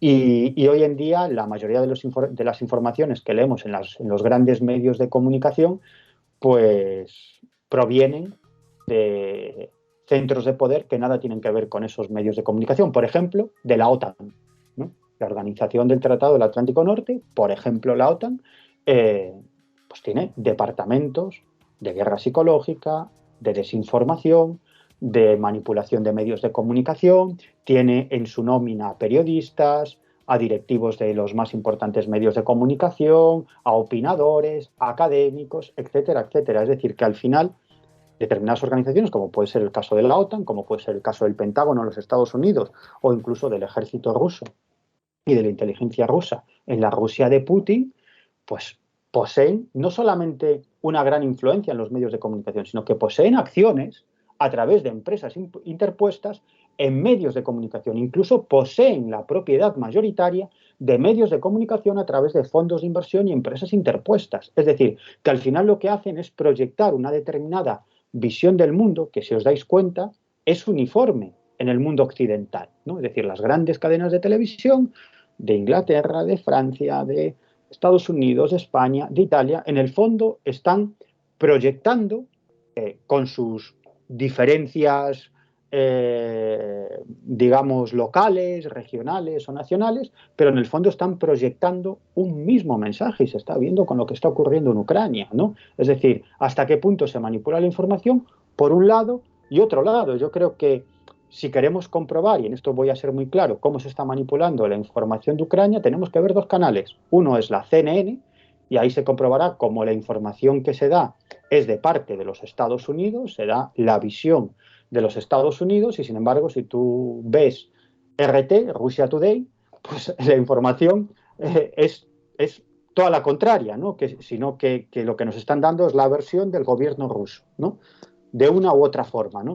Por lo tanto, no sabemos o no somos conscientes de hasta qué punto grandes poderes militares, los servicios de inteligencia o las corporaciones mantienen el control de medios de comunicación para proyectar una determinada visión del mundo en determinado grupo de población. Pero a mí me interesa mucho el hecho de que eso significa que la muerte del periodismo, de que igual teníamos, no es que fuera tampoco excepcional en los 80 o los 90, ¿no? Yo recuerdo El País, por ejemplo, me parecía un periódico excelente, o incluso el propio El Mundo, y no tiene nada que ver con lo que tenemos ahora, ¿no? Aparte de la precarización que hay de los periodistas, ¿no? Del mundo de los periodistas, que ha sido subvencionada por los políticos, ¿no? Sobre todo los de la derecha, yo creo. O el PSOE también tiene sus tentáculos allí metidos, ¿no? Nunca hablarán mal de un bando, y sin embargo lanzan un montón de bulos o un montón de medias verdades sobre todo aquello que no les interesa, ¿no? Tenemos un problema, ¿no? Esto no es algo sintomático de que la democracia está fallando algo cuando el periodismo está muerto, o sea, y no sé si esto tiene solución, porque después encima proliferan otros periódicos de extrema derecha en lo que crecen los bulos de QAnon, sí, claro. Entonces, claro, la gente está loca, no sabe a dónde agarrarse o no tiene herramientas para discernir la verdad o tomarla entre comillas o tal. O sea, no sé si ves la solución a este problema. Bueno, vamos a ver, es que el asunto de las fake news, de las noticias falsas, de la falsa información, es un problema muy grave, absolutamente grave, ¿no? Y estas fake news se están utilizando por parte de diferentes bandos en conflicto para manipular la opinión de la población, y por lo tanto al final la población no sabe a qué atenerse, ¿no? Y sobre todo esto se está practicando. Eso encaja un poco, Miguel, con lo que tú decías antes de la técnica de crear confusión. Claro. Pero fíjate que esta cuestión sobre todo la ha puesto en práctica con bastante éxito la extrema derecha, ¿no? Yo siempre digo que si la izquierda y la extrema izquierda se suma a esta moda o a esta estrategia, más que moda, y yo creo que al final va a ser inevitable, porque si el bando contrario lo está utilizando, es inevitable que con el paso del tiempo el bando contrario lo utilice, ¿no? Esto ya va a ser algo imposible, absolutamente imposible. Y esto lo que provoca, es decir, el auge de estas noticias falsas, es que se produzcan fenómenos que a mí me impactan tanto como lo que ocurrió aquí en Madrid, en la ciudad que yo vivo, hace unos meses, cuando un grupo de nazis, no voy a decir neonazis, sino de nazis, empezaron a marchar por las calles de Chueca, ¿no? Que es era una manifestación, ¿verdad? Sí, una manifestación de nazis por Chueca, que es un barrio de Madrid pues vinculado al movimiento homosexual, ¿no? Al movimiento LGTBI, ¿no? Y con proclamas como fuera maricones de nuestros barrios o cuestiones por el estilo, ¿no? Y aquí no pasó absolutamente nada. Esto si hubiera pasado hace 5 años o 3 años, esto sería un escándalo absolutamente brutal. Un grupo de nazis marchando por un barrio de Madrid. O sea, es una cosa loca del todo, ¿no? Sin embargo, sucedió y no pasó absolutamente nada, ¿no? Digamos que se tomó con una enorme normalidad. Y eso también tiene que ver, y es otra de las cuestiones en las que incido en este libro, en La Verdad Prohibida, tiene que ver con el funcionamiento de estos programas de inteligencia artificial, que en el fondo lo que tratan de hacer es, en primer lugar, que permanezcamos el máximo tiempo posible delante de nuestros dispositivos electrónicos, es decir, que permanezcamos el máximo tiempo posible interactuando con nuestras redes sociales, con las plataformas de ocio, etcétera, etcétera, etcétera, ¿no? Ese es el primer paso para que nos puedan manipular, ¿no? El primer paso es que permanezcamos el máximo tiempo posible. Y estos programas de inteligencia artificial aprendieron que aquellos mensajes que hacen que los usuarios permanezcan más tiempo delante de sus dispositivos no son los mensajes de colaboración, de solidaridad, de paz, de hermandad, que va. Son aquellos mensajes que tienen que ver con el odio, con el conflicto, con el insulto, con la polémica, ¿no? Eso es lo que hace que permanezcamos más tiempo delante de nuestros dispositivos. Entonces, Internet funciona de la siguiente manera, y es que los mensajes de odio se extienden a la velocidad de la luz y los mensajes de solidaridad o de colaboración, sin embargo, no tienen la misma capacidad de expansión precisamente por el funcionamiento de Internet, con una finalidad puramente comercial, que es que permanezcamos el máximo tiempo posible delante de nuestros dispositivos. Claro, esto lo que crea es un efecto absolutamente perverso, y es que esos mensajes de odio se extienden como la pólvora por Internet y por las redes sociales. Y eso provoca que grupos que hace unos años, grupos racistas, grupos nazis, grupos xenófobos, grupos de supremacistas blancos, que antes eran absolutamente marginales, por supuesto en el ámbito político y también en el ámbito de Internet y en las redes sociales, pues hoy en día obtengan un auge sin precedentes precisamente porque se están aprovechando del funcionamiento de Internet, ¿no? Y sobre esto, por ejemplo, Facebook ha hecho experimentos que han dado a conocer a algunos de sus empleados, que algunos gargantas profundas, incluso empleados que han dado la cara y que han comentado cómo funciona Facebook. Pues, por ejemplo, Facebook ha hecho experimentos, porque incluso ni los propios directivos de Facebook saben realmente lo que están haciendo esos programas de inteligencia artificial que controlan su red social, ¿no? Cómo actúan, ¿no? Y cómo funciona realmente su red social, porque, como digo, estos programas de inteligencia artificial son autorreplicantes, ¿no? Y aprenden por sí mismos y actúan por sí mismos, ¿no? Y entonces, pues tomaron un perfil falso, un perfil determinado, que introdujeron en la red, en Facebook, ¿no? De una mujer estadounidense, del ámbito rural, de una ideología más bien conservadora y que estaba interesada fundamentalmente por su comunidad y por la crianza y la protección de sus hijos, ¿no? Pues un perfil muy normal, sobre todo en Estados Unidos o en el ámbito rural en los Estados Unidos, ¿no? Un perfil habitual y normal de una persona que de ningún modo se le puede denominar extremista, ¿no? Para nada, ¿no? Una persona que no busca el conflicto y que simplemente, pues bueno, quiere vivir su vida con su visión del mundo, ¿no? Pues al final lo que ocurre es que estos programas de inteligencia artificial acaban llevando a este perfil que podríamos llamar perfil conservador, pero para nada antisistema, ¿no? Y que para nada busca el conflicto, pues acaban arrastrando a este usuario hacia grupos nazis, grupos de supremacistas blancos, mensajes de odio, mensajes radicalizados, etcétera, etcétera, etcétera, ¿no? Y así es como funciona Facebook. Lo hicieron de la forma contraria, tomando un perfil de una persona de ideología progresista, etcétera, etcétera, y al final esos programas de inteligencia artificial acaban llevando a este perfil de un tipo, bueno, del centro progresista, votante del Partido Demócrata, pues al final acaban llevando a estos perfiles a grupos de extrema izquierda muy radicalizados, incluso rozando con el terrorismo, ¿no? Es decir, que digamos que es ese efecto perverso del funcionamiento de Internet y de las redes sociales para mayor gloria de estas grandes corporaciones. Voy a avanzar un poco más la entrevista y te voy a llevar hacia temas globalistas financieros, pero que tiene que ver un poco con lo que tú acabas de expresar, Miguel, sobre percepciones que nos es dadas en las redes. Y me voy a referir a un personaje del que hablas en el capítulo 5 de tu libro, la señora Karen Hughes.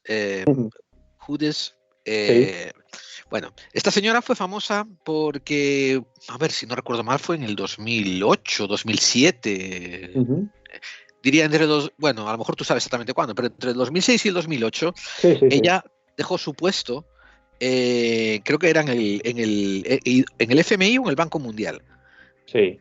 En el Banco Mundial, quiero recordar, sí. Y cuando dejó su puesto en el Banco Mundial hizo unas declaraciones diciendo que había una conspiración, que había una ideología, que había una... Están en YouTube, esos vídeos están en YouTube, yo los vi hace años y me acuerdo de esas declaraciones, o sea que se pueden ver.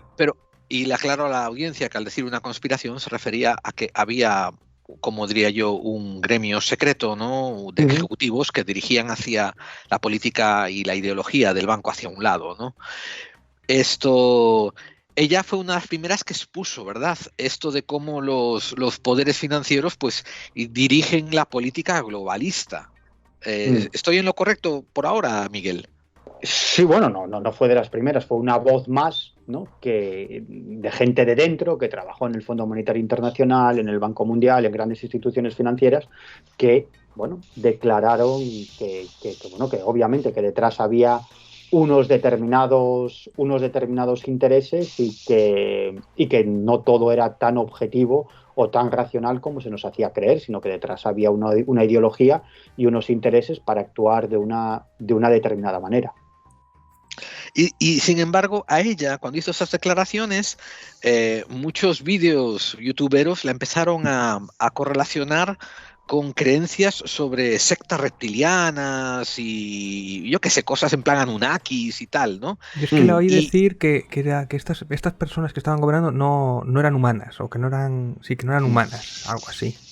Entre otras cosas, a ver, ¿no? ¿Sabéis qué pasa? Que cuando determinadas personas que tienen una cierta visión del mundo y que no se hacen grandes preguntas y de pronto descubren algo que les impacta enormemente, se dan cuenta de que el mundo no funciona como ellos creen, en muchas ocasiones entran en un proceso ya de creerse absolutamente todo, ¿no? Y de ver conspiraciones por todas partes, ¿no? Esto es absolutamente... Me acabas de explicar en una frase a David Icke.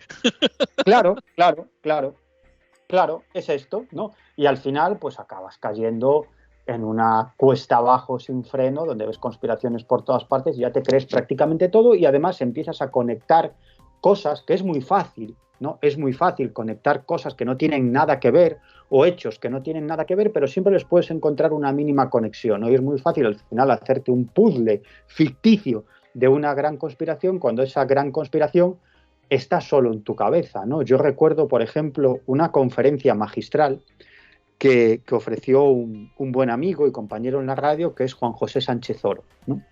Y él ofreció una conferencia en Barcelona sobre la vinculación del gobierno chino con el procés catalán, ¿no? Es decir, que detrás del procés catalán estaba el gobierno chino, ¿no? Y empezó a ofrecer una serie de informaciones que conectaban al gobierno chino y a la inteligencia china con todo el procés catalán y el intento de independencia por parte del gobierno de la Generalitat de Cataluña en su momento, ¿no? Y esto causó entre el público, bueno, una auténtica sensación, ¿no? Ya todo el mundo veía claramente la conspiración, ya todo el mundo decía, claro, y empezaba a comprender el porqué de las cosas, ¿no? Detrás estaban los intereses chinos que lo que pretendían era desestabilizar a España, ¿no? Y por lo tanto ya podían comprender todo, ¿no? Y al final de la conferencia Juan José Sánchez Oro dijo, todo esto es falso.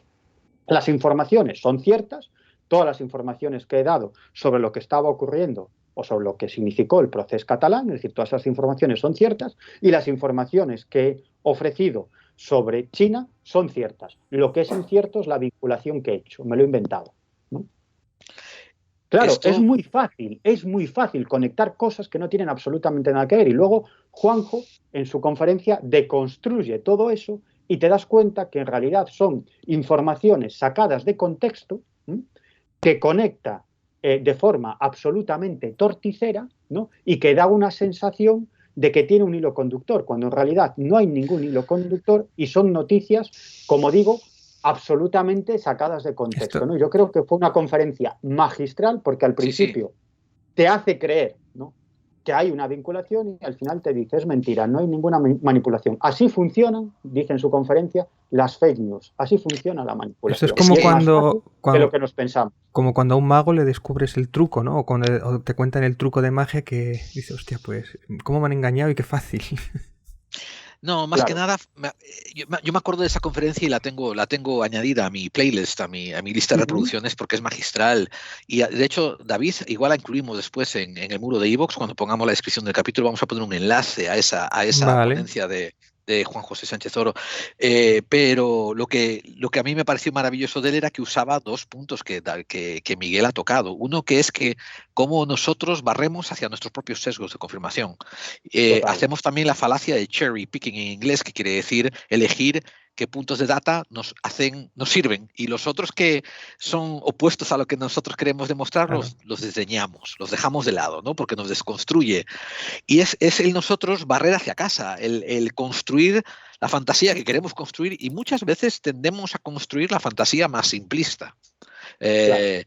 Es mucho más simple decir, y esto lo hemos hablado David y yo aquí millones de veces, es más simple decir que detrás de los poderes corporativos hay Anunnakis o arcontes o reptilianos, o Spectra, que decir, o Spectra, que decir que todo es una constelación de diferentes puntos de tira y afloja, que unas veces tienen más fuerza, otras veces tienen menos fuerza, dependiendo del momento de la historia que le toca vivir. Pero mira, curioso ya era que hablaba de Spectra, pero después leyendo el libro, resulta que sí que te pones el caso, es otro de los capítulos que hablas, ¿no? De esos nazis o de esos de extrema derecha que están como ocultos dentro del gobierno y que interfieren en Italia, ¿no? Que es como a mí que, hostia, es que esto es como Spectra lo mismo, o sea... bueno, la famosa P-Duos y la operación por no hablar de todo lo del paperclip y todo esto que, bueno, que es Cobra, es como lo de Cobra. Varios capítulos, es una historia...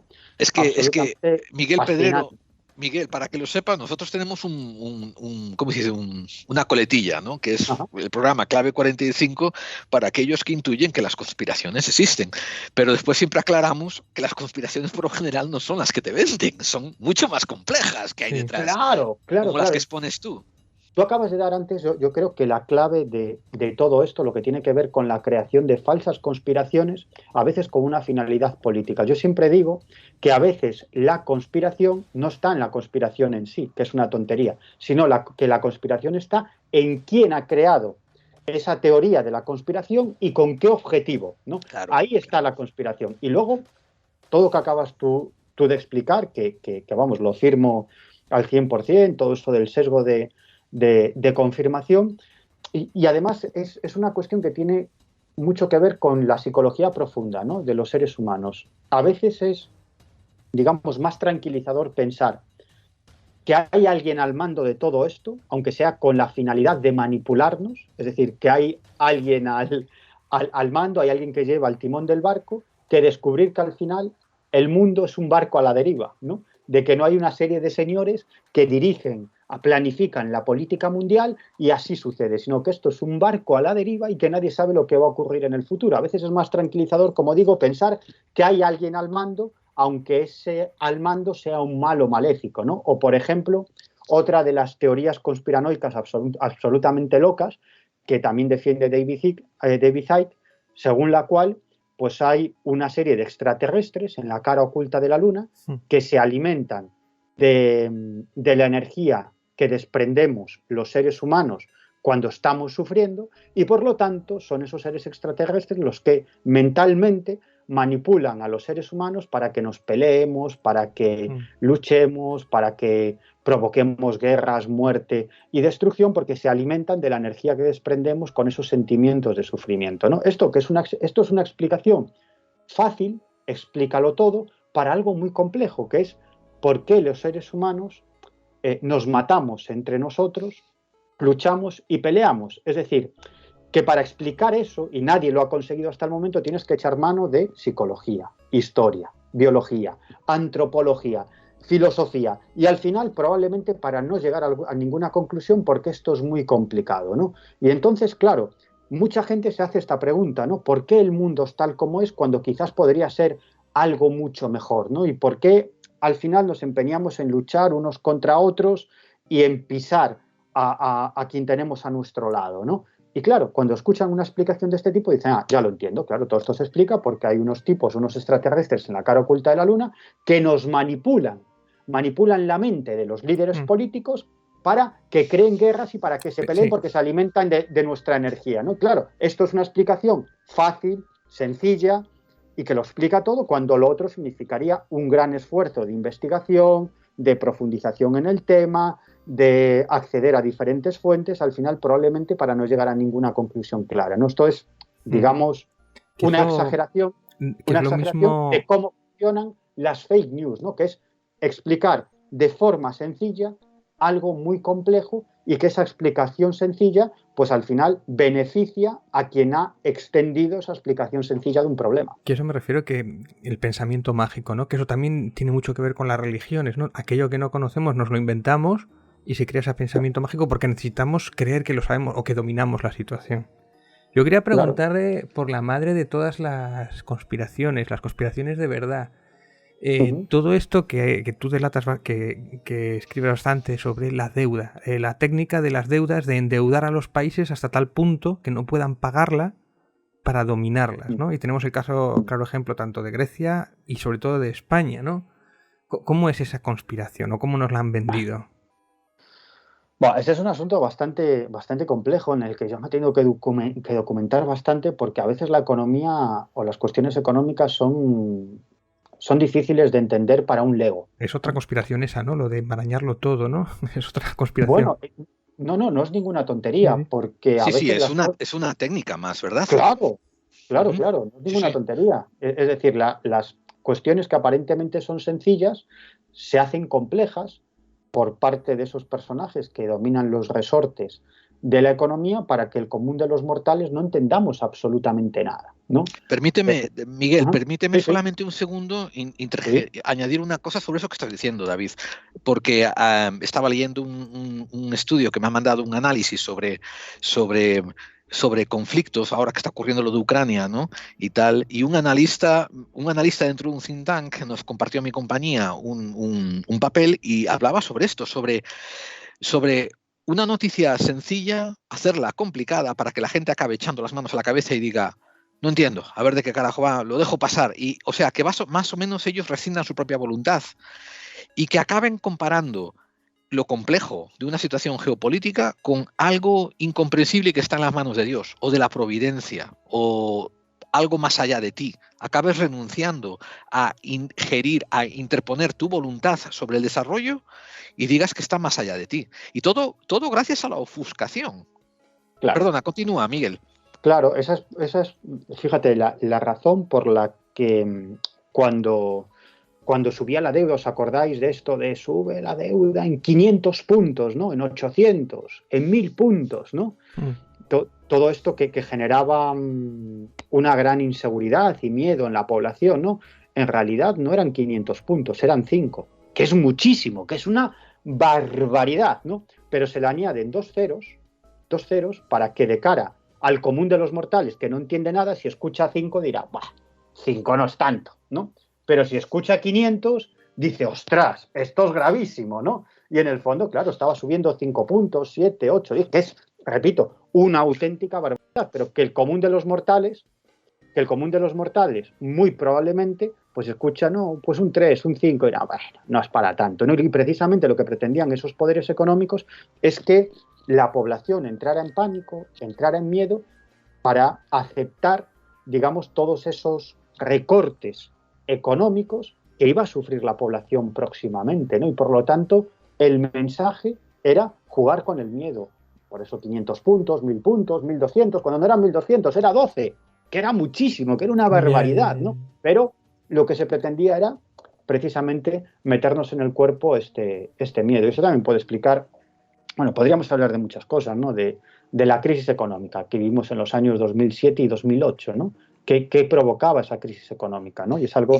Y si puedes mencionar algo sobre el artículo 135, porque tenemos mucha audiencia que no es de España que no sabe toda esa historia. Claro, aquí lo que pasaba es que en España, en una determinada época, no hace tantos años, cuando tú ibas al banco a pedir una hipoteca para comprarte una casa, una casita, ¿no? Pues el del banco te decía, sí, hombre, sí, toma la hipoteca para la casa. Oye, ¿no te apetece cambiar de coche? Toma, hombre, una hipoteca para que cambies de coche. Oye, ¿las vacaciones este año dónde te vas a ir? ¿Al pueblo? No, hombre, no, a Punta Cana. ¿No quieres una hipoteca para...? Sí, te doy un préstamo, hombre, para las vacaciones. ¿Y no te apetecería una casita así en la playa, en un sitio así para pasar las vacaciones, toma la hipoteca para la casa. Y no te apetece tener una moto para desplazarte por la ciudad, toma el préstamo para la moto. Y tú, la gente iba a pedir al banco un préstamo para una casa y salía y decía, joder, pues ya tengo la pasta para la casa, para la segunda vivienda, para las vacaciones y para la moto del niño, ¿no? Claro, eso al final lo que provocaba es que muchas de esas personas, un gran porcentaje, no pudieran pagar nunca esa deuda, ¿no? Que vivíamos por encima de nuestras posibilidades, nos decían, ¿no? Eso nos decían, que vivíamos por encima de nuestras posibilidades. No, no. La cuestión era una pura manipulación. Es decir, al banco no le importaba tanto que tú no pagaras, porque ese no era su negocio. Su negocio consistía en coger tus hipotecas, tus deudas, las hipotecas de otro, sobre todo las hipotecas que tenían que ver con la cuestión inmobiliaria, ¿no? Y entonces creaban paquetes, ¿no? Pues imagínate, pues un banco toma las hipotecas y esas hipotecas tienen un valor, imagínate, de 5 millones de euros, ¿no? Y hace un paquete que vale 5 millones de euros y le vende ese paquete a otro banco por 10 millones de euros. Y ese banco le vende ese paquete a otro banco por 20 millones de euros. Y ese banco le vende a un fondo de inversión ese paquete por 40 millones de euros, que a su vez se lo vende a otro fondo de inversión por 80 millones de euros. En el fondo, lo que estaban haciendo es creando dinero de la nada y la ganancia estaba en el porcentaje de venta, ¿sí?, que se llevaban los directivos y los propietarios de esos bancos o de esos fondos de inversión, ¿no? Es decir, en el fondo... Era muy parecido a lo que es una estafa piramidal, casi. Absolutamente, absolutamente. Eso se llama estafa piramidal, ¿no? Entonces, claro, la burbuja se iba engordando. Es como ese juego del globo que se va hinchando, ¿no?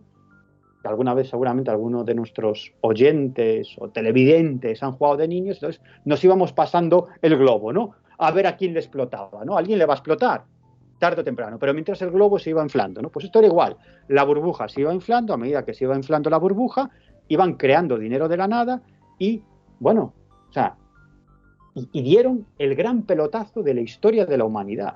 O sea, sacaron una cantidad de pasta con esa estafa piramidal absolutamente increíble. Claro, había un momento que ya nadie sabía quién le debía a quién, había un montón de dinero circulando por el sistema que nadie sabía de dónde venía, ni a quién le debía a quién, o sea, era una barbaridad, algo que continúa hoy en día, porque hoy en día el 85%, más del 85% del capital que se mueve por el mundo no tiene que ver con cuestiones físicas, ¿no?, sino que tiene que ver con juegos en bolsa y con la especulación financiera. El 85% del dinero que se mueve en el mundo tiene que ver con la especulación financiera, es decir, con la creación de dinero prácticamente de la nada. Es decir, solamente un 15% aproximadamente tiene que ver con la economía real. Es decir, que yo publico un libro y este libro lo publica una editorial, lo edita una editorial, a su vez va a una librería, alguien lo compra, paga un dinero, hay que pagar a una imprenta,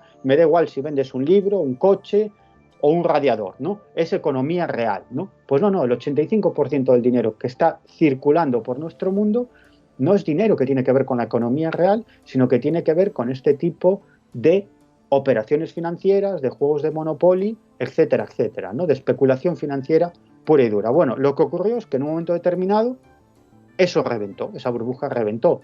Digamos que la detonación fue controlada, esos poderes económicos intentaron controlar cómo iba a ser la detonación y a quién iba a llevarse por delante, pero claro, llega un momento que eso es absolutamente imparable y los gobiernos y las grandes instituciones políticas transnacionales, que en el fondo están sostenidas por gobiernos, pues tienen que tomar una decisión. O dejan que el sistema financiero se caiga, y eso supone, pues, millones y millones de parados, una pobreza extrema, la caída del sistema económico, o sea, un absoluto desastre, ¿no?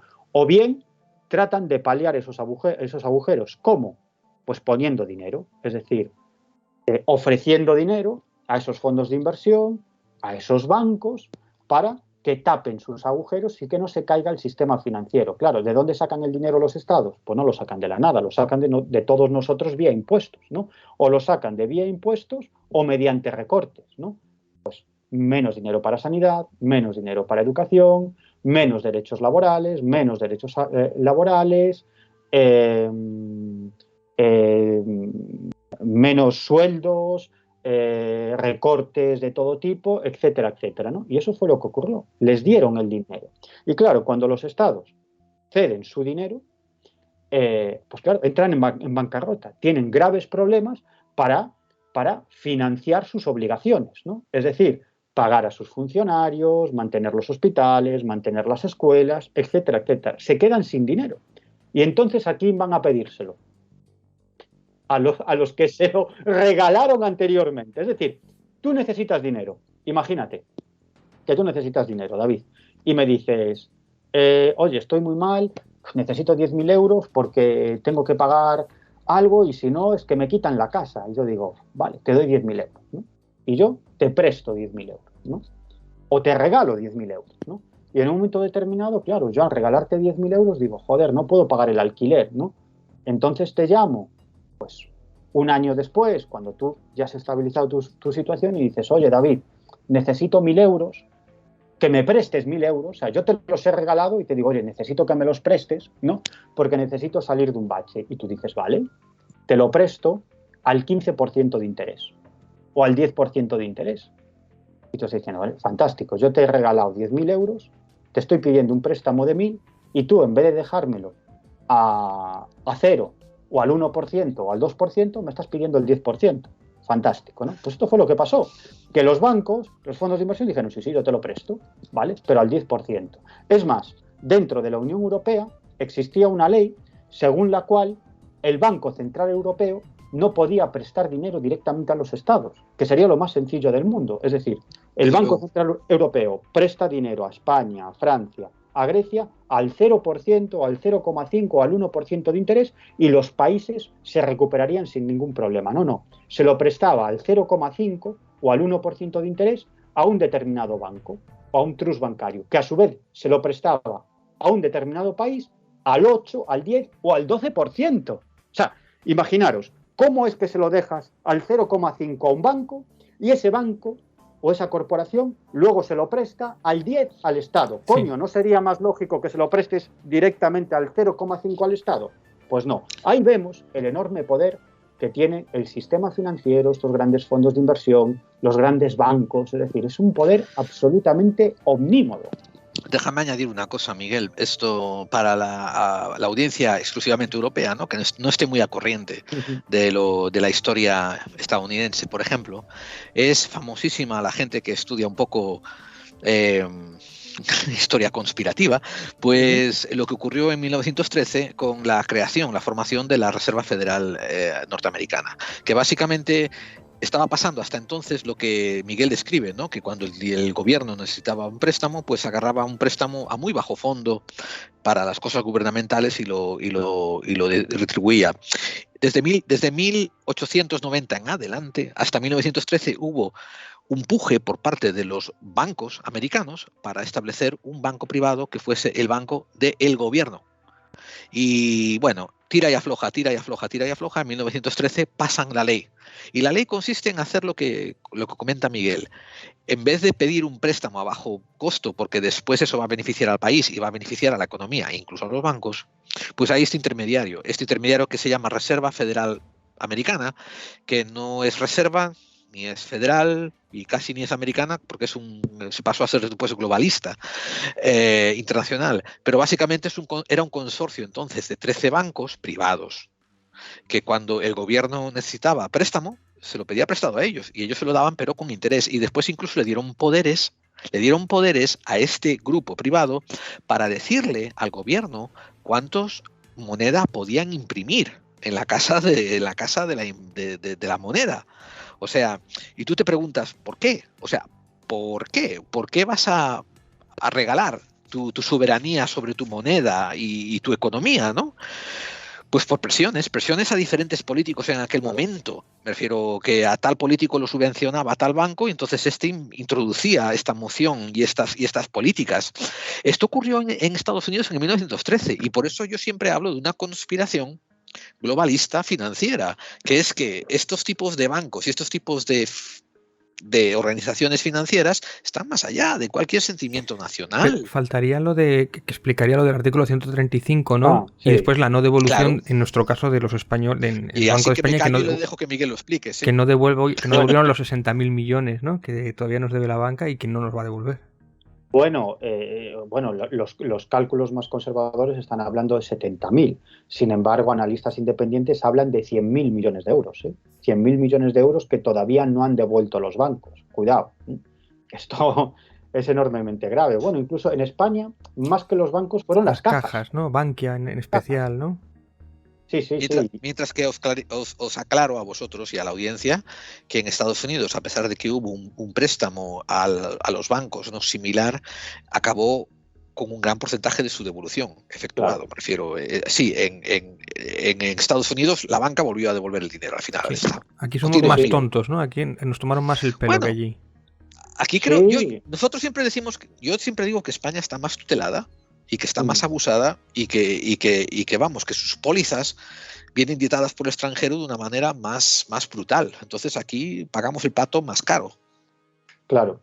Sí, es verdad que aquí en España gran parte de ese préstamo no se ha devuelto. Es más, era la oportunidad adecuada para nacionalizar algunas de estas cajas, ¿no? Es decir, al menos durante un cierto tiempo para crear un banco público, ¿no? Es decir, que pudiera dar facilidades de financiación a empresas, a autónomos, a pymes, etcétera, etcétera, para que la economía pudiera volver a funcionar, ¿no? Y sin embargo no se hizo nada de eso. Es decir, al final se dejó otra vez en manos privadas y de ese dinero que pagamos todos para que no se cayera el sistema financiero español, pues ese dinero continúa en manos de los que provocaron esa debacle y no nos lo han devuelto. Es tremendo, ¿no? Y los medios de comunicación absolutamente callados, ¿no? Aquí Miguel, no ha pasado nada. Miguel, y no solo eso, sino la votación que ocurrió para pasar la reforma de la ley 175, esa, del artículo. ¿Cómo fue eso? Sí. Bueno, eso es muy simple. Pues era la época en la que gobernaba José Luis Rodríguez Zapatero por el Partido Socialista y en la oposición se encontraba, por parte del Partido Popular, el jefe de la oposición era Mariano Rajoy, que luego llegaría a la presidencia del gobierno. Y no se ponían de acuerdo en nada. Uno decía buenos días y otro decía buenas noches. Uno decía A, otro B, uno 0, otro 1. No se ponían de acuerdo en nada. Pero oye, en una sola madrugada, y ya lo de cambiar la Constitución era algo intocable. O sea, la Constitución española parece que es algo enmarcado en lo alto, en los cielos, ¿no? Parece que la Constitución española está cincelada en oro en columnas de mármol, ¿no? No se puede tocar, es intocable, ¿no? Es intocable, no se puede cambiar nada. Sin embargo, los dos grandes partidos españoles, en esa época todavía más, que existía un claro bipartidismo, luego aparecieron otros partidos, pero en esa época existía un claro bipartidismo, pues de pronto se ponen de acuerdo para cambiar la Constitución española, un artículo de la Constitución española, en una madrugada. En un par de horas, el Partido Socialista y el Partido Popular, que es guerra abierta, es decir, en el caso de España, los partidos políticos es prácticamente imposible que lleguen a acuerdos, ¿no? Viven en una guerra continua, unos contra otros. De pronto, una madrugada se ponen de acuerdo para cambiar un artículo, el 135, ¿no? Y el cambio de ese artículo 135 tenía que ver con algo muy concreto, y es que el pago de la deuda a los acreedores, que eran fondos de inversión, la deuda de España, el pago de la deuda por España estaba por encima de cualquier necesidad de la sociedad española, incluida la sanidad y la educación. Es decir, que primero era el pago de la deuda y después ya financiar la educación, la sanidad o lo que fuera. Los dos grandes partidos se ponen de acuerdo. El presidente Zapatero ha hablado de esto en varias ocasiones, ¿no? A veces con mensajes contradictorios, ¿no? Él llega a decir que era lo que tenía que hacer, que no había otra posibilidad, ¿no? Y yo me lo creo. Es decir, que o firmaba eso, o llegaba a ese acuerdo, o los acreedores al final acababan destruyendo la economía española. Es decir, que era esencial que se cambiara el artículo 135 para que los acreedores siguieran enviando cierto oxígeno a España para que pudiera mantenerse, que si no se llegaba al acuerdo y se cambiaba ese artículo, no había más financiación y por lo tanto el sistema se caía, es decir, la economía española se venía abajo completamente. También es cierto que en esa época tanto Zapatero como Rajoy comenzaron a recibir llamadas no solamente de importantes directivos de esos fondos de inversión, sino también de grandes líderes mundiales, del presidente de los Estados Unidos, en ese momento Barack Obama, del presidente francés, del presidente chino, de Vladimir Putin, todos diciéndole, oye, chico, es lo que te toca, porque es lo mejor, porque si no, tu economía se viene abajo y además eso luego puede provocar un efecto arrastre que también nos perjudica a nosotros, ¿no? A otros países que a su vez también pueden caer y que pueden arrastrar a otro. Es decir, que ya no solamente es la decisión que tú quieras tomar, sino que la decisión que tú vayas a tomar nos afecta a todos los demás. Claro, yo entiendo que cuando tienes a los fondos de inversión, los dueños realmente del sistema económico, ¿no? Y tienes a los grandes líderes mundiales diciendo esto es lo que tienes que hacer, pues evidentemente tanto Zapatero, que estaba en el gobierno, como Mariano Rajoy, que estaba en la oposición, pues tomaron esa decisión. Supongo que Mariano Rajoy con menos dolor por sus convicciones ideológicas y supongo que Zapatero con bastante dolor. Él confesó en alguna ocasión que en ese momento en su equipo hubo lloros, ¿no? Gente que lloraba, ¿no? Por lo que estaba sucediendo, pero que no tuvo otra alternativa y que cree que tomó la decisión adecuada. Pero es que así es como funciona la política, es decir, que en la política a veces no gobiernan los gobernantes, sino que hay toda una serie de poderes o toda una serie de circunstancias en las cuales los gobernantes tienen que moverse y generalmente no tienen que elegir entre bueno y malo, sino que tienen que elegir entre malo y peor. Yo personalmente opino que más bien suelen tener que elegir entre la asquerosa orden que le dan de arriba o la orden asquerosa que le dan de arriba. Pero bueno, Miguel, te hemos abusado un montón de tiempo tuyo. Esto ha sido muy generoso, ¿eh? Te lo agradecemos un montón. Yo he disfrutado contigo lo que no puedo decir. He estado como un niño en una fábrica de chocolate aquí. Si yo igualmente.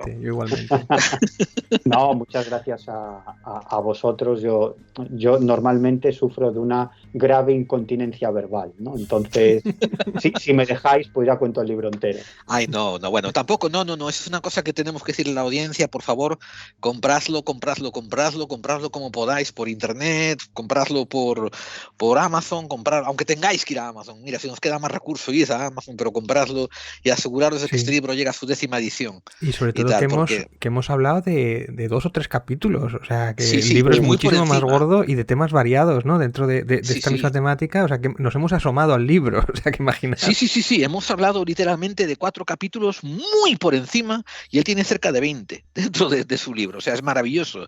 Es maravilloso y bien hilvanados y cada uno te da para abrirte.